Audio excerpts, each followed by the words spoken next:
गीता अध्ययन के सेशन में आप सभी का बहुत बहुत स्वागत। जहां हम हर रोज भगवत गीता के श्लोकों को जानने के लिए, भगवत गीता को समझने के लिए एकत्रित होते हैं। हमारे साथ आज सूद सर है और हम भगवत गीता के 11वें अध्याय को जान रहे हैं सूद सर से। और कृष्ण जी का, भगवान का विराट रूप के दर्शन करवा रहे हैं सूद सर हमें। तो सर को प्रणाम और निवेदन कि आज की चर्चा की शुरुआत करें। बहुत बहुत धन्यवाद। आप सबको मेरी ओर से प्रणाम। ये प्रणाम जब हम कर रहे हैं, उस अनंत का ही एक भाग दूसरे भाग को प्रणाम करता है। ये उस अनंत का ही एक भाग दूसरे भाग की रिस्पेक्ट करता है। ऐसा अगर हमारी समझ में आ जाएगा तो फिर चाहे शत्रु हो, चाहे आलोचक हो, चाहे प्रशंसक हो, वो एक बराबर हो जाएंगे।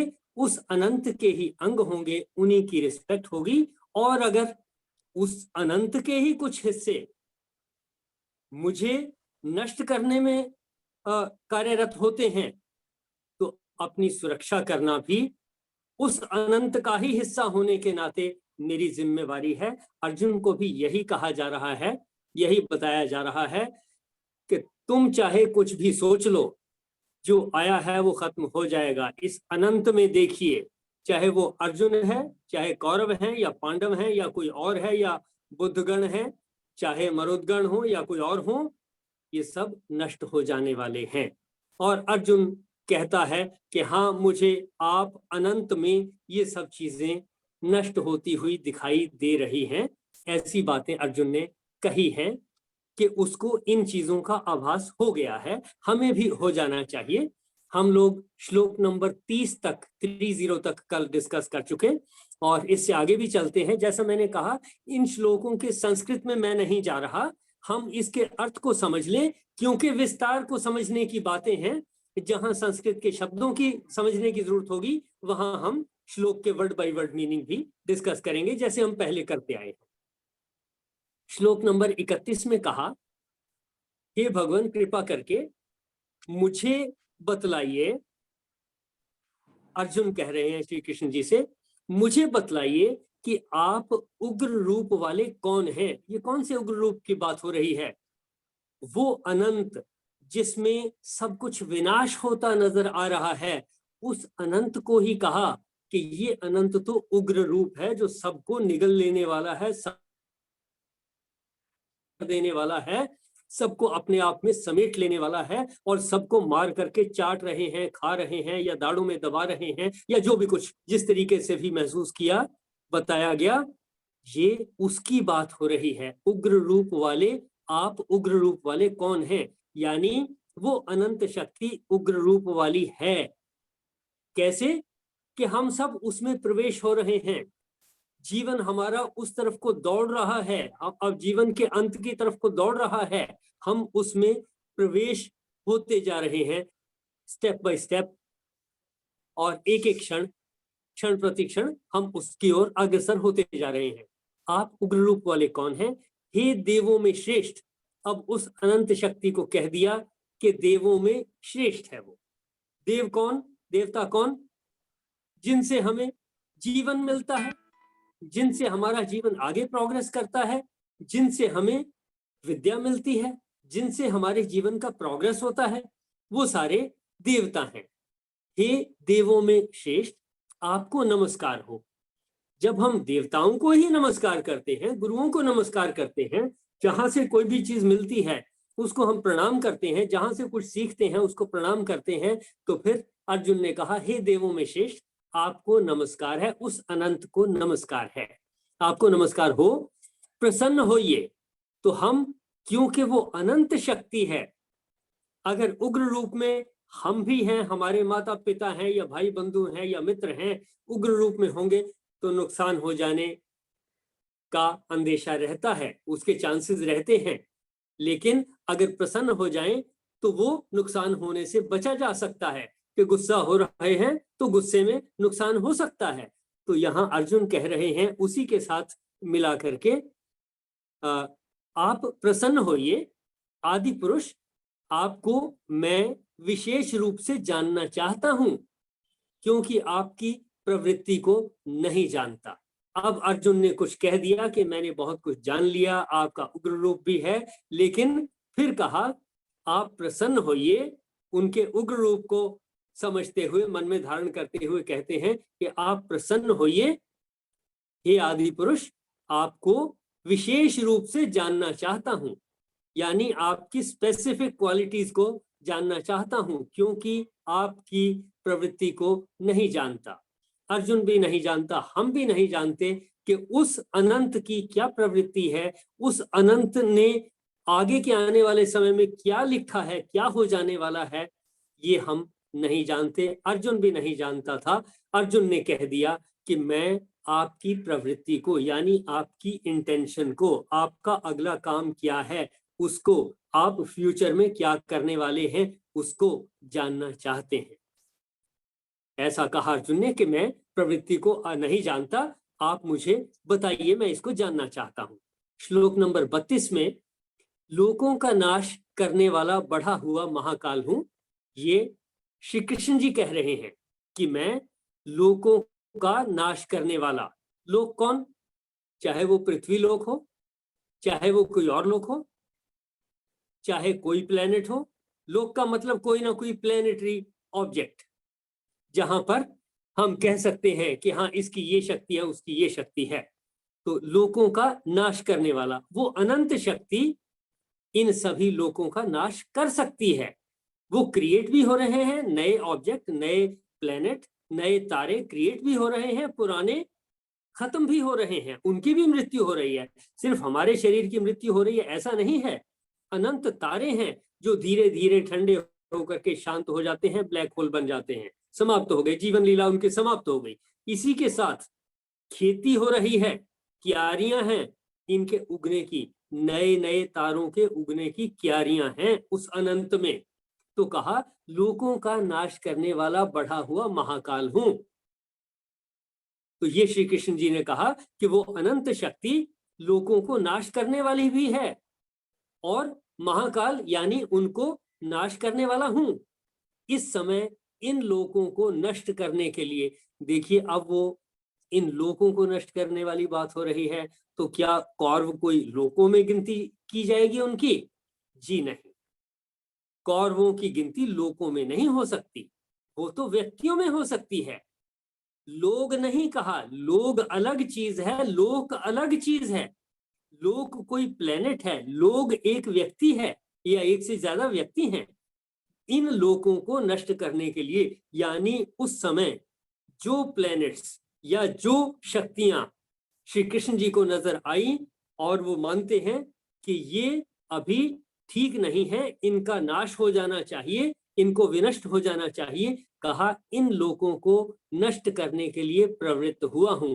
ये नहीं कहा कि मैं कौरवों को नष्ट करने के लिए प्रवृत्त हुआ हूं, ऐसा नहीं कहा। इन लोगों को, कौन से लोग हम भी नहीं जानते, कुछ नहीं समझ में आएगा, लेकिन जब शब्द यहां लोकान लिखा है, लोक क्षयकृत, लोकों का नाश करने वाला, प्रवृद्ध है बढ़ा हुआ, कालह अस्मि, महाकाल हूं या काल हूं, यह इस समय लोकान, इन लोगों को, यह लोकान, लोगान नहीं, लोगों को नहीं, इन लोगों को समाहर्तुम, नष्ट करने के लिए, समाहित कर लेने के लिए, अनंत में समाहित करने के लिए प्रवृत्त है। ये प्रत्यनीकेषु, प्रवृत्त हुआ हूं, जो प्रतिपक्षियों की सेनाओं में कौन कौन से स्थित योद्धा लोग हैं, वे सब तेरे बिना भी नहीं रहेंगे।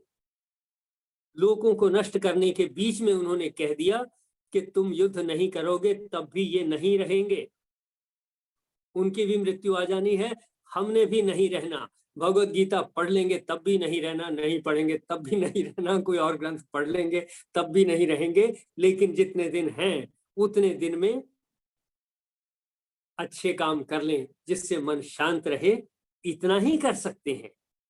यही हमारे जीवन का उद्देश्य है। भी नहीं रहेंगे अर्थात तेरे युद्ध न करने से भी इन सब का नाश हो जाएगा, ऐसा कहा। उन लोगों में ये इनकी कौरवों की भी बात कर दी, लेकिन अलग से सिर्फ कौरवों को नष्ट करने के लिए मैं महाकाल के रूप में आया हूं, ऐसा नहीं कहा। फिर कहा अतएव तू उठ, तस्मात् त्वम उत्तिष्ठ, अतः तू उठ, यश प्राप्त कर, यशः लभस्व, यश को प्राप्त कर, शत्रुन जित्वा, शत्रुओं को जीत कर, समृद्धम राज्यम भुंक्ष, समृद्ध राज्य को भोग। कि तू तो लग जा, ये तो खत्म हो ही जाने हैं, लेकिन तू उठ, यश को प्राप्त कर, शत्रुओं को जीत कर धान्य से संपन्न राज्य को भोग।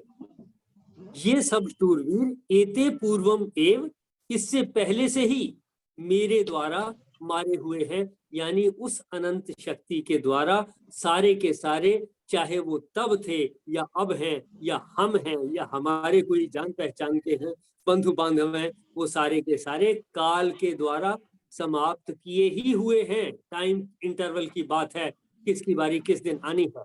ये सब शूरवीर, 1 मिनट होल्ड करना जरा।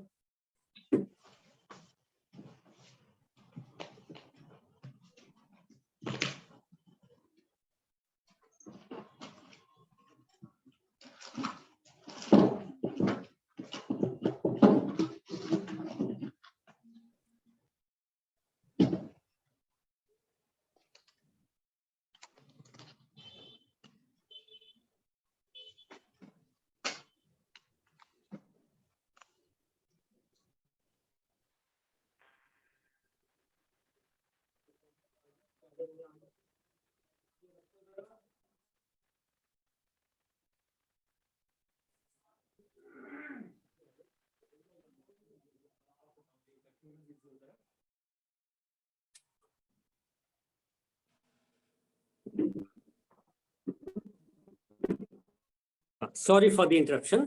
हम बात कर रहे थे, श्री कृष्ण जी ने कहा ये सब शूरवीर पहले से ही मेरे द्वारा मारे हुए हैं।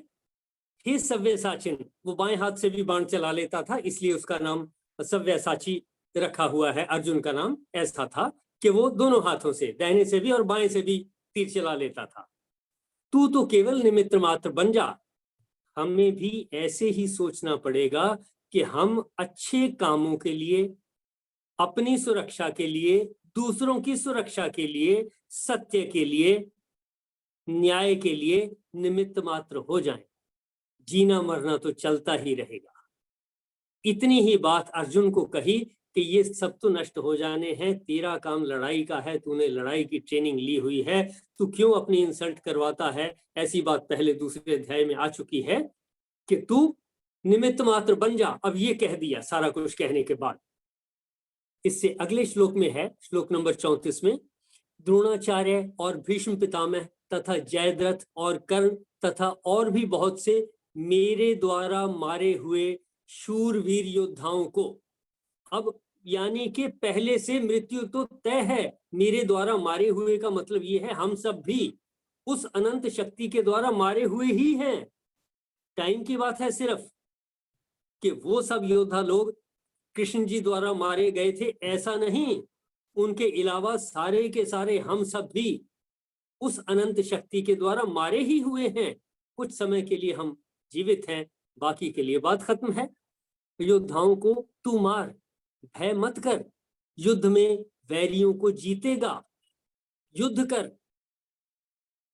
यही हमने अपने जीवन में करना है। कठिनाइयां तो आती रहेंगी, रोज की परेशानियां तो आएंगी, उन्हीं परेशानियों में हमने युद्ध करना है, उन्हीं परेशानियों में हमने विजय प्राप्त करनी है। हम मर जाएं तो बात खत्म हो गई, चिंताएं खत्म हो जाएंगी, और परेशानियों को हमने मार दिया फिर एंजॉय करेंगे ही। ये बात तो समझ में आ जानी चाहिए।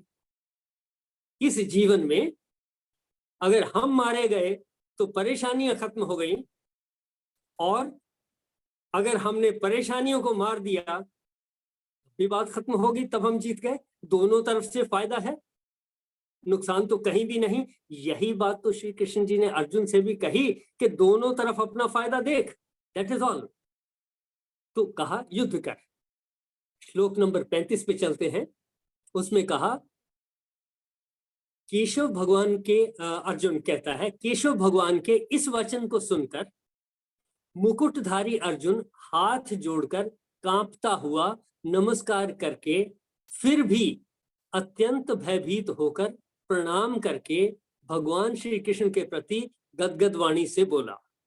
यानी वो डर भी गया इन सारी चीजों को महसूस करके कि खत्म तो हो जाना है, और लेकिन फिर खुश भी हो रहा है कि उसकी नॉलेज बढ़ रही है, उसका ज्ञान वर्धन हो रहा है, वो अनंत को जान रहा है। इससे घबराहट भी है और खुशी भी है, दोनों चीजों के साथ।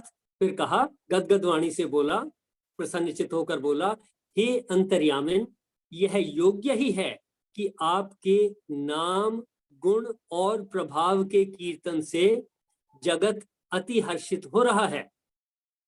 कि उस अनंत के गुणों का हम चिंतन करेंगे, कीर्तन करेंगे, मनन करेंगे, आपस में एक दूसरे के साथ शेयर करेंगे। तो कहा, हे अंतर्यामिन, यह योग्य ही है, कि ये ठीक ही है कि आपके उस अनंत के नाम, गुण और प्रभाव के कीर्तन से। किस चीज का कीर्तन? नाम का कीर्तन, गुणों का कीर्तन और उसके इफेक्ट का, प्रभाव का कीर्तन। कीर्तन क्या? उन चीजों को डिस्कस करना, और मन प्रसन्न हो जाए तो वो गीत के रूप में भी आएंगे। वो गीत के रूप में जो आता है उसको हम कीर्तन कह देते हैं। आमतौर पे कीर्तन को गायन के साथ ही जोड़ा गया है। नाम, गुण और प्रभाव के कीर्तन से जगत अति हर्षित हो रहा है। तो परमात्मा का ज्ञान इस तरीके से करके, कीर्तन करके सारे ही लोग खुश होते हैं, चाहे वो एक परमात्मा को मानते हो या किसी और को मानते हो, कोई ईसा मसीह को मानता हो या कोई अल्लाह को मानता हो या किसी और को मानता हो, इससे क्या फर्क पड़ता है? सब खुश होते हैं ऐसा करने से, और अनुराग को भी प्राप्त हो रहा है, अटैचमेंट भी आती है इससे। भयभीत राक्षस लोग दिशाओं में भाग रहे हैं, और जो गलत काम करते हैं वो राक्षस लोग हैं, उनको भयभीत होना ही पड़ेगा, डरना ही पड़ेगा। कि दूसरे लोग जो ठीक सोचने वाले हैं उनसे डरना पड़ेगा, अनंत की शक्ति से तो डरना ही पड़ेगा। दिशाओं में भाग रहे हैं, और सब सिद्ध गणों के समुदाय नमस्कार कर रहे हैं। सिद्ध गण कौन? लर्नेड पीपल, समझदार लोग, जिन्होंने सिद्धियां प्राप्त की हैं, जिनकी नॉलेज बढ़ गई है, जिनका एक्सपीरियंस हो गया है, जिन्होंने टेक्नोलॉजी हासिल कर ली है, वो नमस्कार कर रहे हैं। और दूसरों को, राक्षसों को डरना पड़ता है, वो डर के भाग रहे हैं। ये तब भी हो रहा था, आज भी हो रहा है। जो चोरी डकैती कर रहा है, चाहे वो ये कहा जाए कि हाँ उधर यूपी के जो मुख्यमंत्री हैं वो उनको छोड़ेंगे नहीं, या कोई और कानून उनको छोड़ेगा नहीं, ये ठीक, डरना ही पड़ेगा। गलत काम करने वाले को डरना ही पड़ेगा, उन्हीं का नाम तो राक्षस है। इससे अगले श्लोक पे चलते हैं। हे महात्मन, ब्रह्मा के भी आदिकर्ता और सबसे बड़े आपके लिए कैसे नमस्कार न करें। क्या क्या कहा? हे महात्मन, ब्रह्मा के भी आदिकर्ता, यानी ब्रह्मा की भी उत्पत्ति के आप कारण हैं, और सबसे बड़े, आप सबसे बड़े हैं, आपके लिए कैसे नमस्कार ना करें। सभी को आपके लिए नमस्कार करना ही है, झुकना ही है, क्योंकि उस अनंत को हम जानते नहीं हैं, हम सिर्फ उसका धन्यवाद ही कर सकते हैं, उसके आगे झुक सकते हैं। ऑलराइट, मैं थोड़ी देर में देखता हूँ। ठीक है, छोड़। और फिर कहा, हे देवेश, यानी देवताओं के ईश्वर, हे देवेश, हे जगन निवास, जगत के निवास, वो अनंत जगत का निवास है। पूरे जगत का निवास कहाँ है? पूरा जगत कहाँ निवास कर रहा है? उस अनंत में। अब ये निवास कितना बड़ा है? अनंत है। कहा, हे देवेश, यानी उस, तो उनको श्री कृष्ण जी को कहा, देवताओं के ईश्वर, हे जगन निवास, जगत के निवास। जगत का निवास कोई एक मनुष्य का शरीर नहीं हो सकता, वो अनंत ही है, जिसमें सब कुछ शामिल है। सूर्य, उसके ग्रह उपग्रह, आकाश गंगाएं, जितने अनंत तारे हैं, आकाश गंगाएं, उनके जो भी सब कुछ है, उन सबको, और इसके अलावा भी जो कुछ है, उस सब को मिलाकर जो बनेगा, वो जिसमें स्थित है, वो है जगत का निवास, यानी वो अनंत जिसमें ये सब कुछ है, वो हुआ जगन निवास। संस्कृत में भी शब्द जगन निवास ही लिखा है। हे जगन निवास, जो सत और असत, सत जिसकी एग्जिस्टेंस है, असत जिसकी एग्जिस्टेंस नहीं है, उसको असत कहा है। असत, जो सत नहीं है, जो एग्जिस्ट करता है, उसको सत कहा है भगवत गीता में, और जगह भी मिलता है। और जो एग्जिस्ट नहीं करता, जिसको हम नहीं जान पाते, उसको कहा है असत। जो सत और असत और उनसे परे अक्षर ब्रह्म है, क्षरण न होने वाला ब्रह्म है। क्या क्या चीजें? सत, असत और अक्षर ब्रह्म, ये तीनों चीजें शामिल हो गई। हे जगन निवास, जो सत, असत और उनसे परे अक्षर अर्थात सच्चिदानंद घन ब्रह्म है, वह आप ही हैं। ये तीनों चीजें कहा कि वो अनंत शक्ति यही है। उस अनंत शक्ति में ये सारा कुछ शामिल हो गया। सत शामिल हो गया, असत शामिल हो गया, और इसके अलावा अक्षर जिसको ब्रह्म कहते हैं, वो सब शामिल है। इस सब को मिलाकर के जो बनता है वो अनंत हुआ। उस ईश्वर की बात हो रही है जिसको हमने शुरू में सीखा, ईशावास्यम इदम सर्वम। आगे चलते हैं, श्लोक नंबर 38 पे। आप आदि देव, यानी शुरू से ही देव या देवताओं के भी बिगिनर या जहां से उनका शुरुआत होती है, आप आदि देव सनातन पुरुष हैं। सनातन जो हमेशा से है, पुरुष शक्ति के लिए इस्तेमाल हुआ ये शब्द। आप आदि देव सनातन पुरुष हैं, आप इस जगत के परम आश्रय और जानने वाले हैं। तो इस पूरे जगत को जानने वाला कोई एक छोटा व्यक्ति तो नहीं हो सकता, उस अनंत की ही बात हो रही है। आप आदि देव सनातन पुरुष हैं, आप इस जगत के परम आश्रय हैं। अल्टीमेट, परम अल्टीमेट आश्रय, सहारा, परम आश्रय और जानने वाले हैं। उसको वो ईश्वर ही जानता है। तथा जानने योग्य, यानी इस संसार में क्या जानना चाहिए, उस अनंत को ही जानना चाहिए। अनंत को कैसे जानेंगे?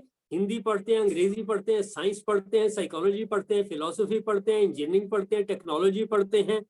ये सारी चीजें जब हम पढ़ते हैं तो उस अनंत को ही तो जानने का प्रयास है ये। तो ये एक बच्चा जब पढ़ता है, वो भी अनंत में से ही कुछ ना कुछ जानने का प्रयास है, और हम सब इस प्रयास में लगे रहते हैं। सिर्फ हमें ध्यान नहीं आता कि हम उस अनंत के ही किसी भाग को जान रहे हैं। जब उसके भाग को जान रहे हैं, तब भी ब्रह्म को ही जान रहे हैं। चाहे आप कोई भी सब्जेक्ट पढ़ रहे हो, हमारे मन में, हमारे बच्चों के मन में भी ये आना चाहिए, जो सीख रहे हैं वो भी ब्रह्म है, जो सिखा रहा है वो भी ब्रह्म है, जिसको सीखा गया, जो सीख रहा है वो भी ब्रह्म है, जो चीज सिखाई जा रही है वो भी ब्रह्म है, और जो सिखा रहा है वो भी ब्रह्म है, जहां बैठकर सीख रहे हैं वो भी ब्रह्म है। ये बातें तो इससे पहले 8वें या किसी और अध्याय में आ चुकी हैं। ये सारी चीजें ब्रह्म में है। कहा तथा जानने योग्य है, यानी ये सब जानने योग्य है। हमारे चारों तरफ क्या है? ये सब जानने योग्य है, हमने इसको जानना है। इसी को जान करके वैज्ञानिकों ने, डॉक्टरों ने, इंजीनियर्स ने और बाकी सब ने नई नई चीजें पैदा की हैं, इन्वेंट की हैं। परम धाम है जानने योग्य। परम धाम, धाम क्या? जहां रहना है। परम धाम तो है ही, इसके बाहर हम जा नहीं सकते। जीवन समाप्त होने के बाद भी वहीं इसी में शामिल हो जाना है। जब तक जीवित है तब भी इसी में शामिल है, उस परम धाम में ही हम शामिल हैं। तथा जानने योग्य और परम धाम है। हे अनंत रूप, अनंत रूप, अनंत का, इनफाइनाइट का आप रूप हैं। अनंत की बात हो रही है। हे अनंत रूप, आपसे जगत व्याप्त अर्थात परिपूर्ण है। ततम ईशावास्यम इदम सर्वम यत्किंच जगत्याम जगत। यह सारा जगत उस ईश्वर से परिपूर्ण है, उसी ईश्वर के ये सारे अंश हैं। इतनी बात कही। श्लोक नंबर 39 की बात और फिर 40 तक की डिस्कशन करने के बाद आज की डिस्कशन को विराम देंगे। 39 में कहा, आप वायु, यमराज, अग्नि, वरुण, चंद्रमा, प्रजा के स्वामी ब्रह्मा और ब्रह्मा के भी पिता हैं, अर्थात आपके लिए हजारों बार नमस्कार हो। ये सारी चीज कह दी, यही हम समझ रहे हैं कि उस अनंत में ये सारी चीजें शामिल हो गई। ब्रह्मा के भी पिता हैं, आपके लिए हजारों बार नमस्कार नमस्कार हो, आपके लिए फिर भी बार बार नमस्कार नमस्कार। ये इतनी बात कही कि उस अनंत की बात जब हो रही है तो अर्जुन उस अनंत को नमस्कार कर रहा है। श्लोक नंबर 40। हे अनंत सामर्थ्य वाले, अनंत वीर्य शब्द है संस्कृत में, हे अनंत सामर्थ्य वाले, सब जगह बार बार एक ही शब्द इस्तेमाल हो रहा है, वो है अनंत। कि जिसकी बात हो रही है, जिसकी डिस्कशन हो रही है, वो अनंत है। हे अनंत सामर्थ्य वाले, आपके लिए आगे से और पीछे से भी नमस्कार हो। अब हमें हमारे आगे या पीछे, दाहिने या बाएं, सब तरफ वो अनंत है, तो मैं इधर नमस्कार कर दूं या उधर नमस्कार कर दूं, क्या फर्क पड़ता है? धन्यवाद की तो बात है। तो फिर कहा कि जब पैर गुरु नानक देव जी ने एक तरफ को कर लिए, किसी ने कह दिया कि ये तो गलत तरफ हो गए हैं, ये आपके पैर मक्का की तरफ हो गए या उधर हो गए, उन्होंने कहा कि अच्छा उस तरफ कर दीजिए जिस तरफ अल्लाह नहीं है। तो कहते हैं कहानी में जैसा कि जिधर को उनके पैरों को घुमाया, काबा उधर कोई घूम गया या समथिंग, ऐसी जो भी स्टोरी है, ये बात यहाँ आ रही है कि आपको आगे से भी नमस्कार हो, पीछे से भी नमस्कार हो, इधर से भी नमस्कार हो। क्यों? क्योंकि सब तरफ वही अनंत है, उसी के सब कुछ अंश हैं, छोटा हो बड़ा हो, गंदा लगे दुर्गंध वाला हो, सुगंध वाला हो, कांटा चुभे या फूल जैसा हो, ये सब उसी के अंश हैं। इतनी बात अभी हमारी समझ में आई। इससे आगे की चर्चा हम कल के उसमें करेंगे। श्लोक नंबर 40 तक आज की चर्चा हुई। देखें जरा इसमें आप लोग क्या कहना चाहेंगे और क्या कुछ आपको समझ में आ गया है और क्या समझ में नहीं आया, देखें। धन्यवाद सूद सर। जरूर अपनी बात रखें। आप को जो भी इन श्लोकों के अंदर आपको जानने को मिला या नहीं जानने को मिला, नहीं समझ में आया, अपनी बात रख सकते हैं। सभी से निवेदन। जरूर कहें कुछ ना कुछ।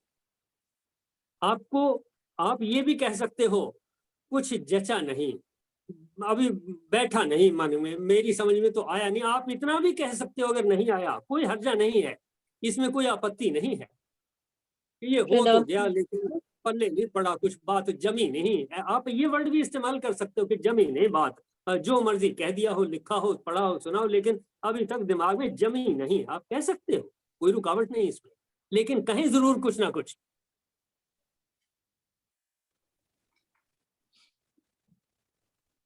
गीतांजलि जी कुछ कहना चाह रहे हैं? प्रणाम सूद सर, प्रणाम एवरीवन। सर मुझे ये पूछना है कि जो आजकल हम अपने आसपास देखते हैं, जो नेचुरल डिजास्टर्स होते हैं, अर्थक्वेक या जैसे कहीं फ्लड्स, तो ये क्या प्रकृति का, या कह सकते हैं कि भगवान का रौद्र रूप है? हाँ, हम अपनी समझ के लिए ऐसा कह सकते हैं, लेकिन जैसा इसमें कहा कि मैं बढ़ा हुआ महाकाल हूं, तब हम कह सकते हैं कि ये प्रकृति का रौद्र रूप है जिससे हम बच नहीं सकते। हाँ, हम उसके लिए जहां कहीं ऐसा खतरा है, हम अपने आप को दूसरी जगह ले जाएं, उससे बच जाएं, या एस्टीमेट लगा लें कि भाई इस जगह के गिर जाने की, इस पहाड़ के टूट जाने का खतरा है, यहाँ बाढ़ आ जाने का खतरा है, यहाँ समुद्र के ज्वार भाटा इस जगह तक आता है, हमें इससे परे रहना है। ये प्रकृति की जो चीजें हैं, हमने उसी अनंत को जानना है, उसी के अंगों को, अंशों को जानना है, और फिर वहां जहां खतरा है उससे डेफिनेटली हमने बचना है, और जहां नहीं बच सकते वहां नमस्कार ही है। उसके बाद फिर जो हमारे आने वाली पीढ़ियां होंगी, बाद के लोग होंगे, वो उसके बेस पर फिर डिसीजन लेंगे, हाँ कहाँ तक सुरक्षित है और कैसे हमने अपनी सुरक्षा करनी है। जो आपने कही बात, हाँ इसको हम प्रकृति का, उस ईश्वर का रौद्र रूप कह सकते हैं, ये ठीक। जी सर।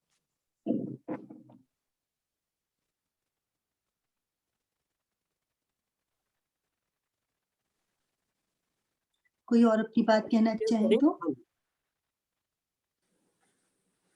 मैं ये कहना चाहती हूँ कि हम ये तो हमें समझ आ गया कि परमात्मा फिर से बोले। हर जगह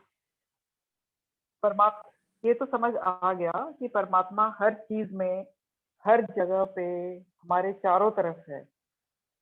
और अभी जो हमने पढ़ा वो भी वही चीज उन्होंने बताई, पर वो हम उसको जब हमने फॉलो करना होता है उस टाइम हम याद नहीं रख सकते। मतलब सब पता होते हुए भी हम याद नहीं रख पाते, मतलब वो फिर हमारी कमी हो गई ना। ये चीज तो हम शुरू से ही पढ़ रहे हैं कि परमात्मा ही हर तरफ है। और जैसा कि एक लाइन पहले कही जाती थी कि मरना तो है ही है, बट अभी जैसे पता चला कि वो एक एंड है हर चीज का, और हर चीज के लिए है वो, पर ये हम याद नहीं रख पाते। मतलब देखिए, ये हम भूल जाते हैं। दो चीजें हैं। एक तो शुरू में जब आपने कहा हर चीज में परमात्मा है, इसको थोड़ा सा बदलने की जरूरत है। हर चीज में परमात्मा है नहीं, हर चीज ही परमात्मा का अंश है। देखें जरा, फिर से ध्यान से सुने। हर चीज में परमात्मा जब मैं कहूंगा, हाँ जी, ये अनुपयुक्त हो जाएगा, इनएप्रोप्रिएट हो जाएगा। ठीक है। हर चीज ही परमात्मा का अंश है। मैं कहूं हाँ जी, मेरी उंगली में परमात्मा है, नहीं, मेरी उंगली भी परमात्मा का अंश है, मेरे शरीर का अंश है। मेरी जिह्वा ठीक है। में हाँ जी, हाँ ब्रह्म जी, है, हाँ जी, ऐसा नहीं, उस ब्रह्म का, उस अनंत का ये जिह्वा जो है उसका अंश है। तो हम ये इस सोच से थोड़ा सा बचें कि इसमें परमात्मा है, उसमें है या नहीं है। इस सोच से हम बचें, क्योंकि तब हम उस में ढूंढेंगे। हाँ जी, हमें ये जान लेने की जरूरत है हाँ जी, हाँ जी, कि ठीक है जी। सब कुछ परमात्मा का ही अंश है। उस अनंत में मिट्टी भी है, धूल भी है, मैं भी हूं, मेरे शरीर के बीच का सब कुछ भी है, बाहर के पहाड़ भी हैं, नदियां नाले भी हैं, सूरज चांद तारे भी हैं।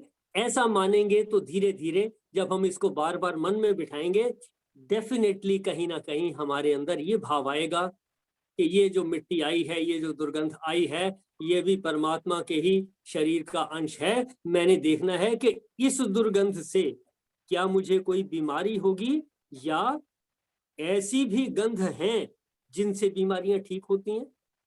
कि कौन सी दुर्गंध से या सुगंध से बीमारी ठीक होती है, मैं कहूंगा बहुत काम की।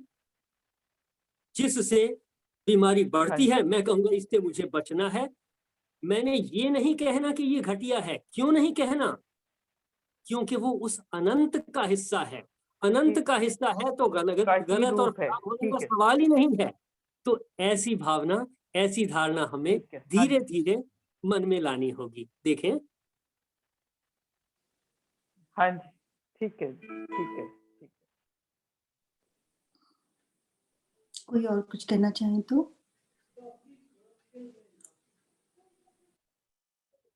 सर मीन्स जैसे अगर हम किसी को बोल दें कि ठीक है, ज्योग्राफी में प्रकृति के बारे में लिखा हुआ है या अर्थ के बारे में है, वो तो मोटी बात हो गई। लेकिन जब हम उसको समझाना चाहते हैं अच्छे से, तो फिर हम उसे नदी नाले सब कुछ हर चीज एक एक करके बताते हैं।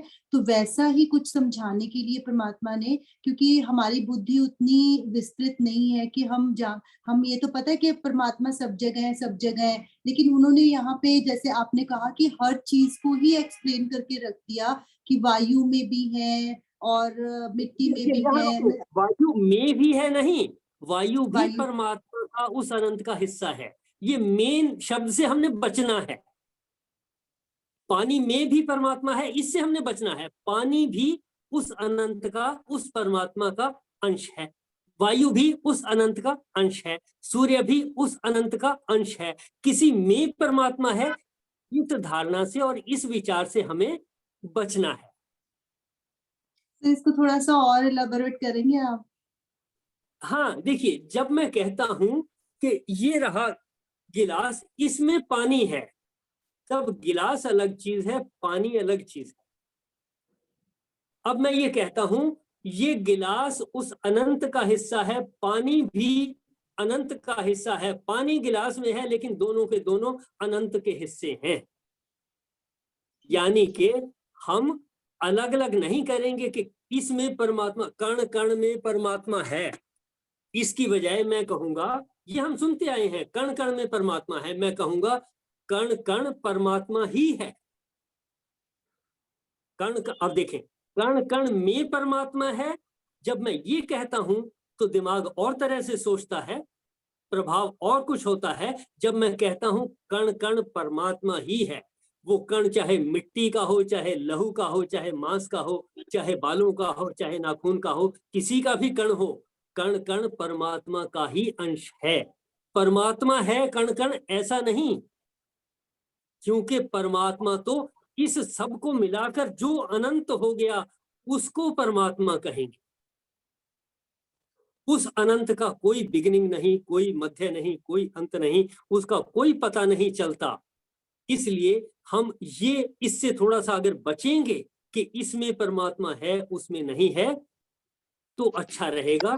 जब हम ये धारणा मन में बिठाएंगे कि कण कण परमात्मा का ही अंश है, कण कण परमात्मा है ये कहना भी गलत हो जाएगा, लेकिन कण कण परमात्मा का ही अंश है, अनंत का ही अंश है, ऐसा मन में और डिस्कशन में जहां कहीं भी हम लाएंगे, तब चाहे अच्छा हो बुरा हो, मित्र हो शत्रु हो, आलोचक हो प्रशंसक हो, वो उस अनंत का ही अंश है। और उस अनंत के अंश को मेरा क्या सामर्थ्य में कह सकूं कि ये गलत है, ये खराब है? उस अनंत की क्रिएशन को मेरे में क्या शक्ति मैं कह दूं कि ये गलत है? ये धारणा जब आएगी कि मेरे में अनंत की बनाई हुई किसी भी वस्तु को, किसी पदार्थ को, चाहे वो पकड़ में आता है नहीं आता है, उसका कोई टेस्ट है नहीं है, दिखता है नहीं दिखता है, मैं उसको गलत कहूं तो मैं गलत हो गया। क्यों? उस अनंत को गलत कहने का सामर्थ्य मेरे में कहां से आ सकता है? ये असंभव है। इसलिए जो क्रिएट किया हुआ है, जो इस अनंत में है, वो सब ठीक है। हमने उसका उपयोग देखना है कि वो मेरे जीवन में कैसे उपयोगी हो सकता है।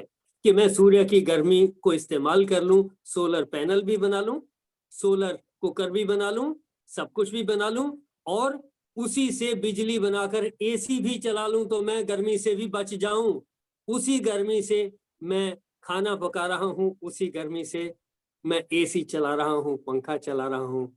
देखिए एक ही चीज दो जगह कैसे इस्तेमाल हो रही है, गलत कहां से हो जाएगी? तो इससे हमने बचना है, किसी चीज को गलत कहने से हमने बचना है। और हमने इससे भी बचना है कि कण कण में परमात्मा है, इससे बचना है। कण कण परमात्मा का ही अंश है। देखिए जरा, सब गलत ठीक तो होता है ना। आप कहते हो कोई कुछ गलत है नहीं, ऐसे कैसे? जो गलत है वो तो गलत ही होता है। मैं ये कहता हूं, जो चीज हमें कष्ट देती है उसको हम गलत कहते हैं, ऐसा नहीं, ही है ना? कष्ट नहीं। जो चीज हमें नहीं कष्ट नहीं देती सर, है, जो चीज हमारा नुकसान करती है, वो गलत है, ऐसा कहेंगे? पर जो जो किसी सर और का नुकसान करती है वो गलत है? जो जो दुर्योधन कर कोई, रहा था वो गलत तो था। फिर से बोले। जो दुर्योधन कर रहा था वो गलत तो था। देखिए, ये ये तो नहीं मैं कह नहीं सकते कि कहूंगा दुर्योधन अपनी तरफ से जो कर रहा था ठीक कर रहा था, बाकी सब भी अपनी अपनी तरफ से जो कर रहे थे ठीक कर रहे थे, लेकिन दुर्योधन जो कर रहा था वो पांडवों को सूट नहीं कर रहा था, तो पांडव कहते थे ये गलत है। और पांडव जो कर रहे थे दुर्योधन को सूट नहीं करता, तो वो कहता था ये गलत कर रहे हैं। दोनों अपनी अपनी जगह ठीक है, लेकिन अगर दुर्योधन के काम से कौरवों को, किसी एक्शन से कौरवों को कष्ट होता है, उनको हक है अपने आप को प्रोटेक्ट करने का। और अगर पांडवों के किसी एक्शन से कौरवों को कष्ट हो रहा है, चाहे शारीरिक हो चाहे मानसिक हो, कैसा ही हो, तो उनको भी हक है अपने तरीके से प्रोटेक्शन करने का या अटैक करने का। ये सबको हक है, ये उस अनंत ने ही बनाए हैं। हम ये देखें कि वो तरीके निकाले जाएं जिससे झगड़ों से बचा जा सके, विनाश से बचा जा सके, मिलजुल करके सुझाव मिलजुल करके सॉल्यूशन निकाले जा सके, मेल जोल बढ़ाया जा सके, प्रेम भाव बढ़ाया जा सके, शांति पूर्वक रहा जा सके। यही तो उद्देश्य है। स्ट्रेस को कम किया जा सके। जब मैं किसी में गलती निकालता हूं वहां उससे नफरत शुरू हो जाती है। किसी में भी गलती निकालूंगा नफरत शुरू हो जाएगी। मुझे देखना है कि उसमें अगर ये कमी है या तो मैं उसको ठीक कर दूं या उसका फायदा उठा लूं, या उसको ठीक कर दूं या उसका फायदा उठा लूं या उसको अवॉइड कर लूं। 5 चीजें हमने इस तरीके से डिस्कस की हुई हैं। तो ऐसे यानी कि उस अनंत की बनाई हुई किसी भी कृति को, मित्र को, शत्रु को, आलोचक को, प्रशंसक को बुरा कहने से कोई फायदा नहीं होगा, ईर्ष्या और द्वेष बढ़ेगा। इससे हमने बचना है। मन की शांति तभी मिलेगी। देखें, लेकिन इसका यह मतलब नहीं है कि कोई तंग करता हो तो उसको रोकना नहीं है, उससे लड़ना नहीं है। इसका यह मतलब नहीं है। हाँ जी, देखें, मेरा ख्याल है आज की चर्चा के लिए इतना काफी रहेगा। आप अपनी बात कहें, पूरी करें, फिर चर्चा को समाप्त करेंगे।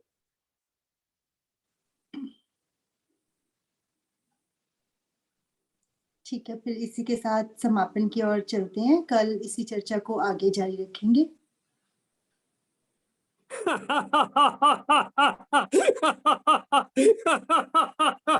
अनंत को समझ लेना कोई आसान काम तो नहीं है। कण कण में परमात्मा नहीं है, कण कण ही परमात्मा का अंश है।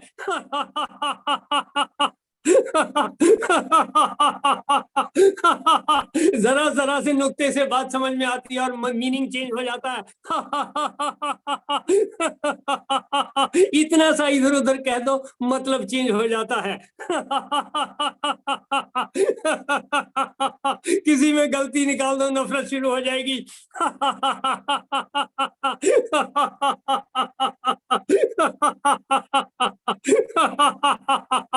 लेकिन सच बात यह है कि अभी तक दिमाग में बैठा नहीं है। धीरे धीरे बैठेगा। सर बैठाना बड़ा मुश्किल है।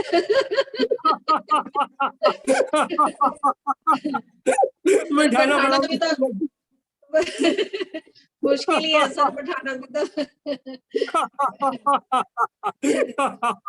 क्यों बुद्धि दौड़ती रहती है सर, कभी कहीं कभी कहीं।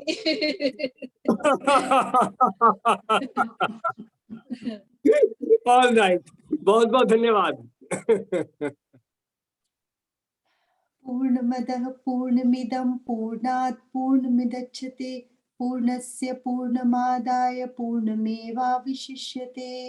ओम शांति शांति शांति। ओम। बहुत सार्थक रही आज की चर्चा। आप सभी के सहयोग के लिए बहुत बहुत धन्यवाद। कल मिलते हैं अगले सेशन के साथ। सबको प्रणाम। आप सबको मेरी ओर से प्रणाम।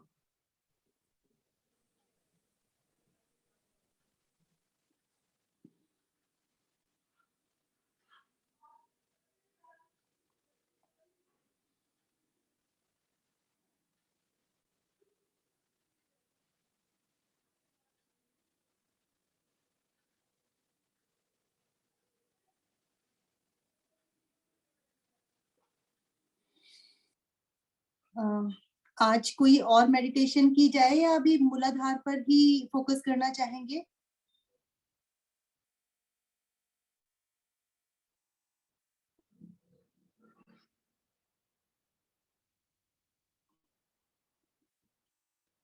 भगत जन।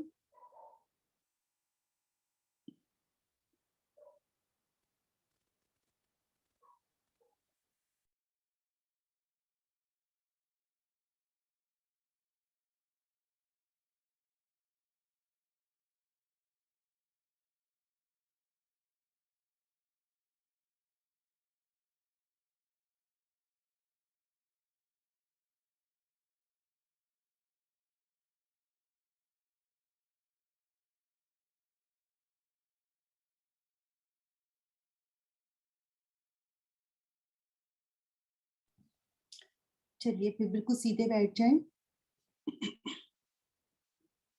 आंखों की एक्सरसाइज के लिए रेडी हो जाए। ऊपर नीचे, ऊपर नीचे, ऊपर नीचे, ऊपर नीचे।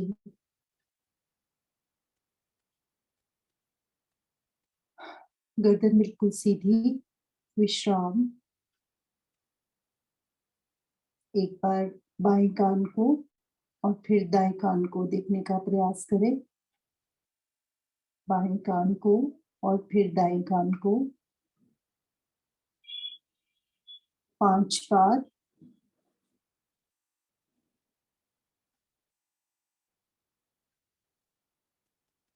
विश्राम। लेफ्ट में ऊपर और तिरछी रेखा बनाते हुए राइट में नीचे, राइट में ऊपर, लेफ्ट में नीचे, लेफ्ट ऊपर, राइट नीचे, राइट ऊपर और लेफ्ट नीचे। आराम से। राइट ऊपर, लेफ्ट नीचे, लेफ्ट ऊपर, राइट नीचे। विश्राम।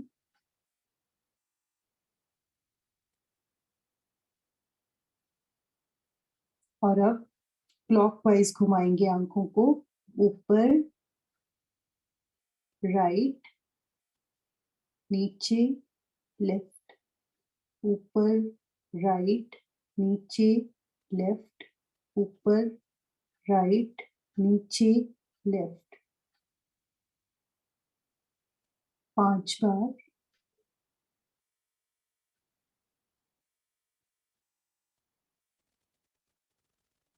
रुकें। आंखों को विश्राम देते हुए यही प्रक्रिया उल्टी दिशा में करेंगे। ऊपर, लेफ्ट, नीचे, राइट, ऊपर, लेफ्ट, नीचे, राइट, ऊपर, लेफ्ट, नीचे, राइट, ऊपर, लेफ्ट, नीचे, राइट। एक बड़ा घेरा बनाते हुए विश्राम। एक गहरा सांस लें और छोड़ दें। एक और सांस लें और छोड़ दें। भ्रामरी प्राणायाम के लिए तैयार हो जाएं। आप चाहें तो मूलबंध लगा सकते हैं भ्रामरी प्राणायाम से पहले। दोनों कानों को अपनी उंगलियों से बंद कर दें। एक गहरा सांस लेते हुए एक भंवरे की गुंजार जैसे की जाती है, लंबी धुन में भंवरे की गुंजार।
जब भी सांस लें तो आपकी सांस पूरा नाभि तक आपको फील होना चाहिए कि हम सांस ले रहे हैं।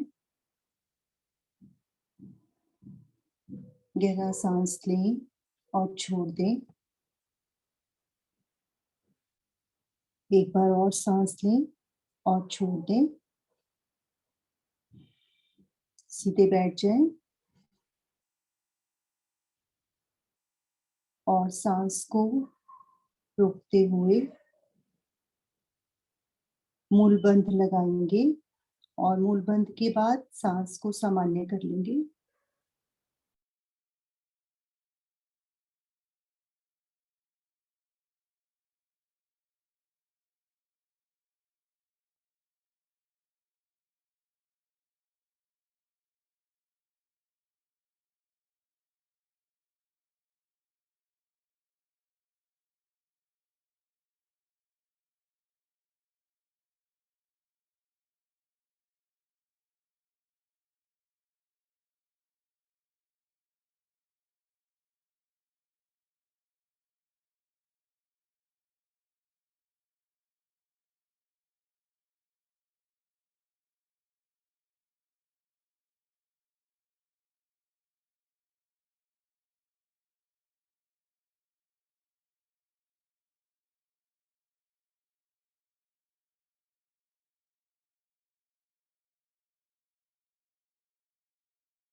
रीढ़ की हड्डी के लास्ट एंड पर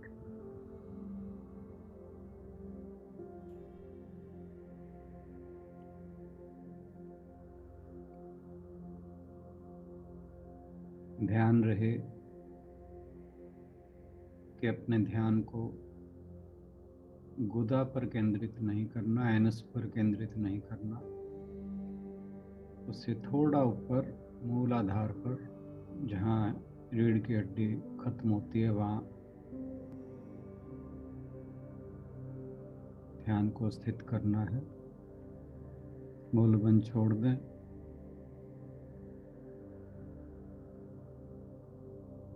निचले हिस्से को रिलैक्स करें।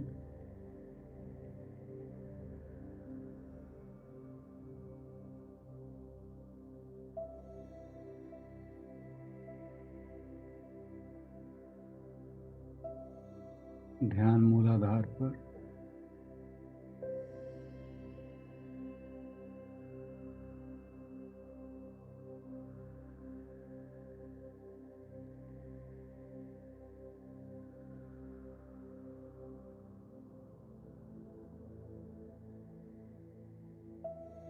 एक बार फिर मूलाधार चक्र लगाएं, मूलबंध लगाएं।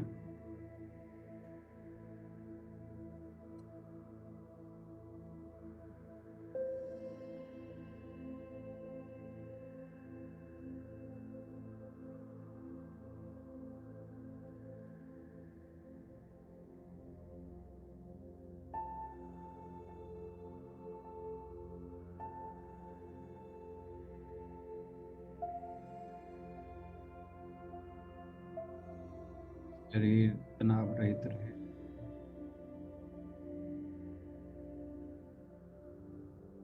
रिलैक्स होकर मूलबंध लगाएं।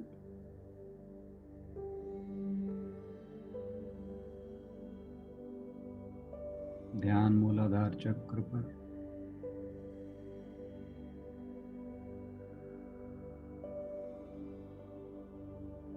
यथासंभव समय के लिए ही रोकना है।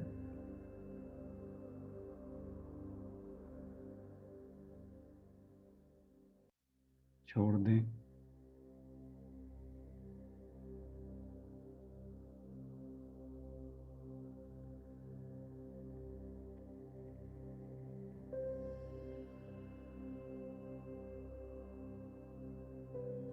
अगर मूलबंध लगाते हुए तनाव रहता है ज़्यादा देर लगाने पर, तो उतनी देर ही लगाएं जिसमें तनाव ना हो।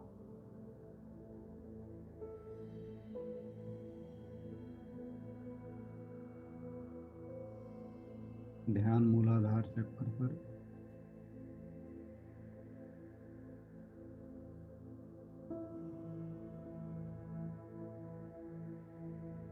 गहरी सांस लें और छोड़ें।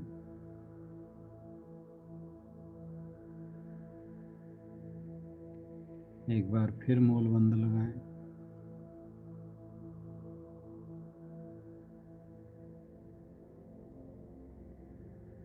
श्वास की गति सामान्य रखें।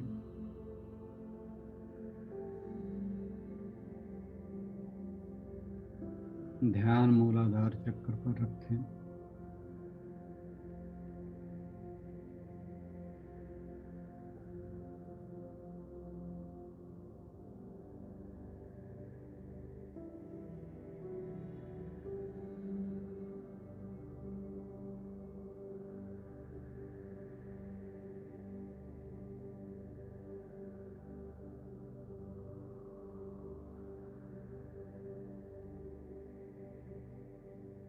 जितने समय कंफर्टेबल रहें मूल बंद लगाकर रखें, उसके बाद छोड़ दें।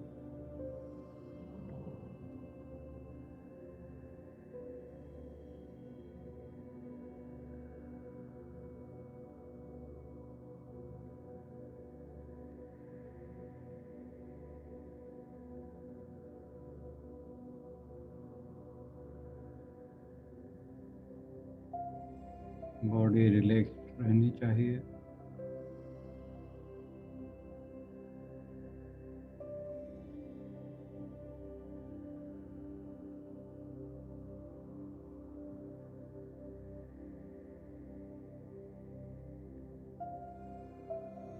ध्यान मूलाधार चक्र पर।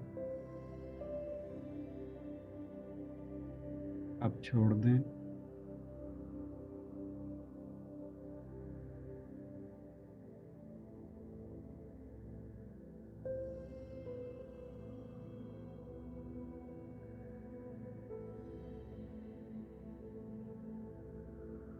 ध्यान को मूलाधार चक्र पर रखें।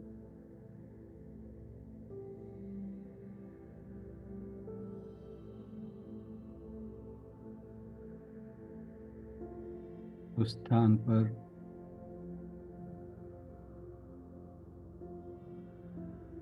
एक प्रकाश के बिंदु को विजुलाइज करें।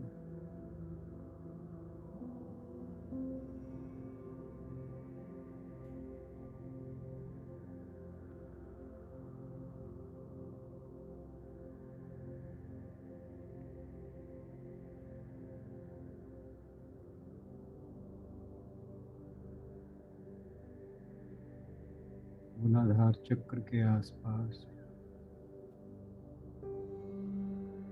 उठ रही संवेदनाओं को अनुभव करें।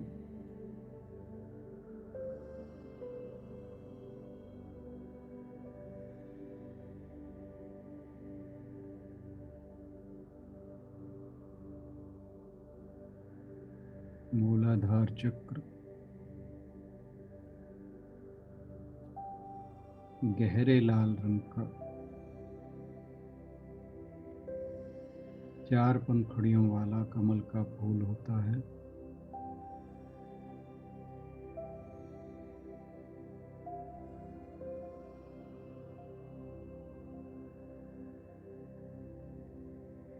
उसे क्लॉकवाइज डायरेक्शन में घूमता हुआ महसूस करें।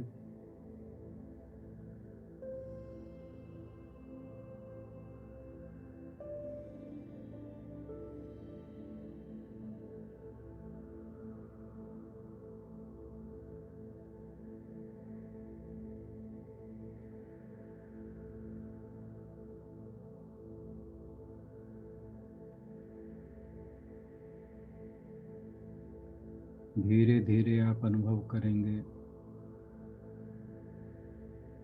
मूलाधार चक्र पर ऊर्जा का प्रवाह बढ़ गया है।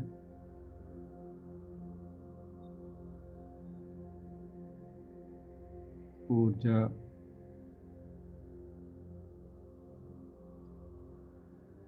स्पाइन से होती हुई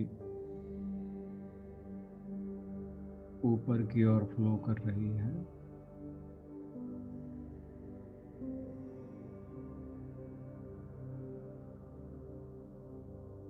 मन ही मन लम का उच्चारण करें। लम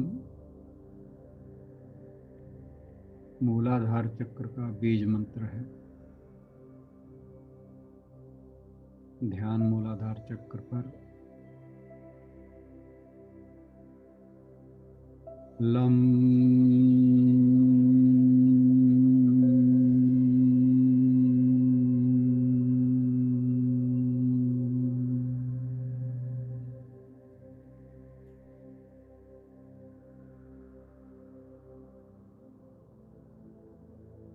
इस समय हल्का सा मूल बंद लगा कर रखें तो बेहतर होगा।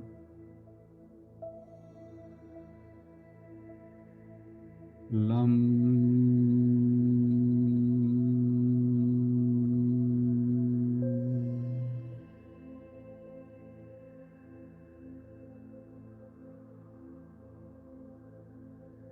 लम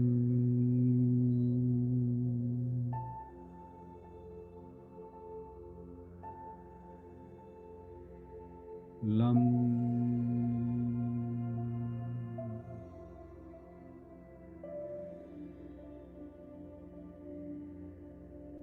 लम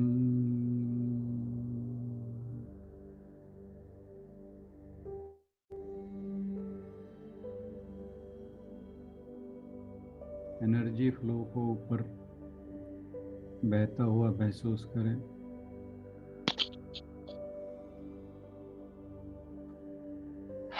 मन ही मन हाँ दीदी। लम का उच्चारण जारी रखें। हाँ दीदी। लम आ रहा हूँ। 2 मिनट। लम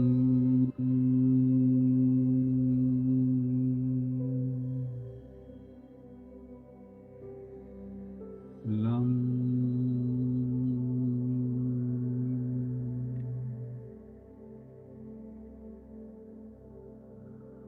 लम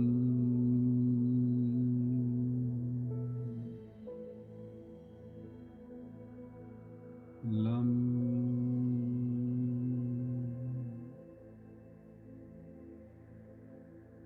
लम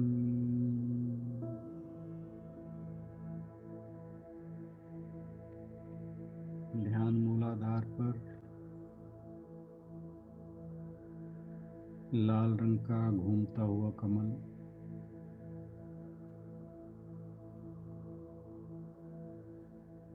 प्रकाश के बिंदु का विजुअलाइजेशन।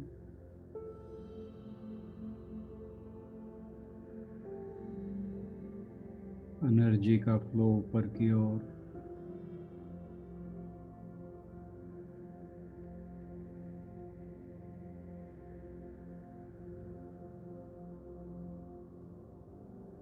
मन में कोई विचार आए तो उसे जाने दें।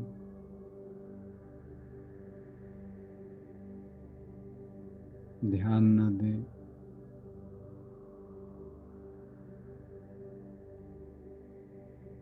मन में उठता हुआ विचार अपने आप ही चला जाएगा, उसके पीछे ना जाएं।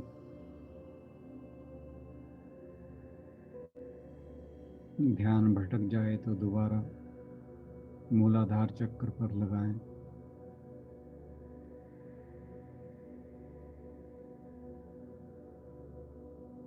एनर्जी फ्लो को फील करें।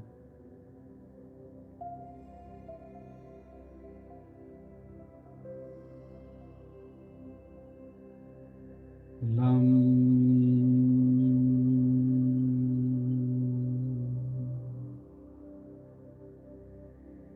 लम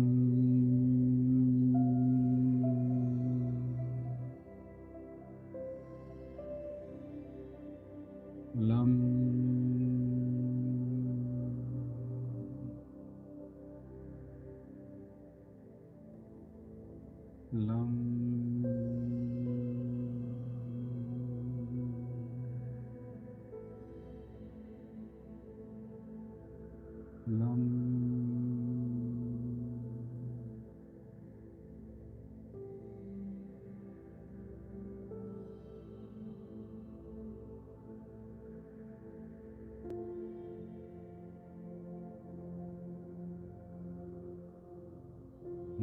मूलाधार चक्र पर उठती हुई संवेदनाओं को महसूस करें।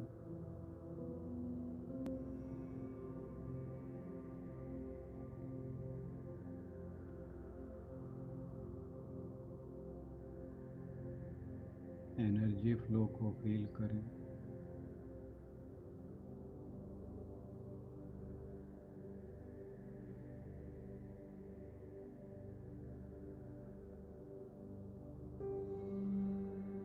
शरीर शांत रहे।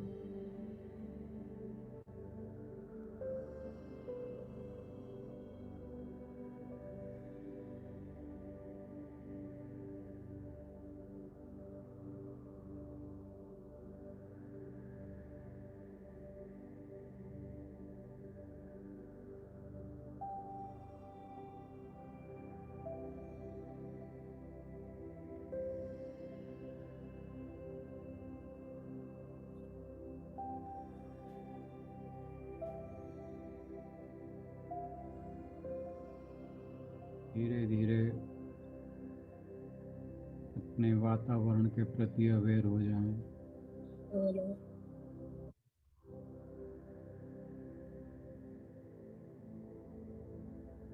अपने आसन के प्रति अवेयर हो जाएं।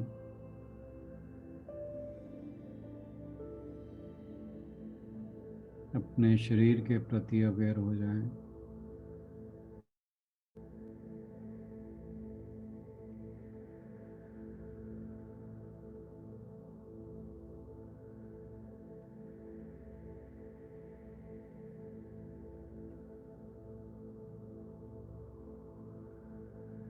महसूस करें कि आपका मन शांत हो गया है, शरीर रिलैक्स्ड है, सांस की आना जाना सामान्य है, शांत है।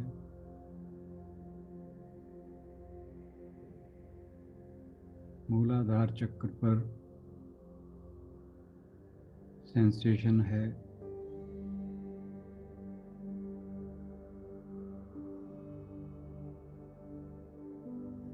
धीरे धीरे हाथों को मलते हुए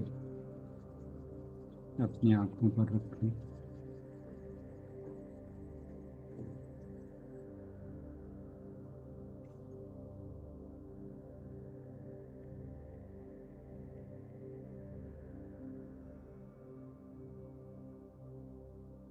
धीरे धीरे नीचे की ओर आंखों को थोड़ा थोड़ा खोलकर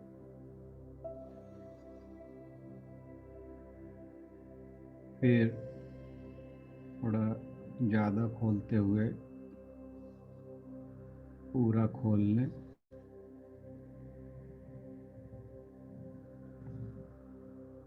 इसी के साथ आज मेडिटेशन का यह सेशन समाप्त हुआ। आप सभी का बहुत बहुत धन्यवाद।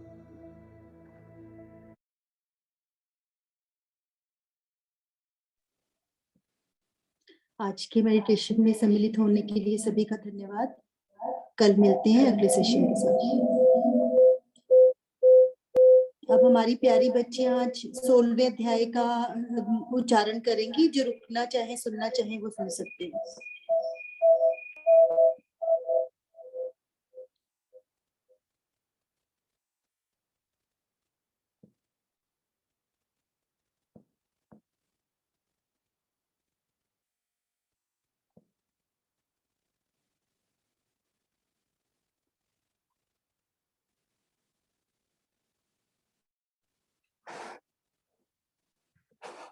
हाँ जी, पहले कौन पढ़ेगा? अक्षिका, आप पढ़ोगे? मैम पहले आपने मुझे बोला।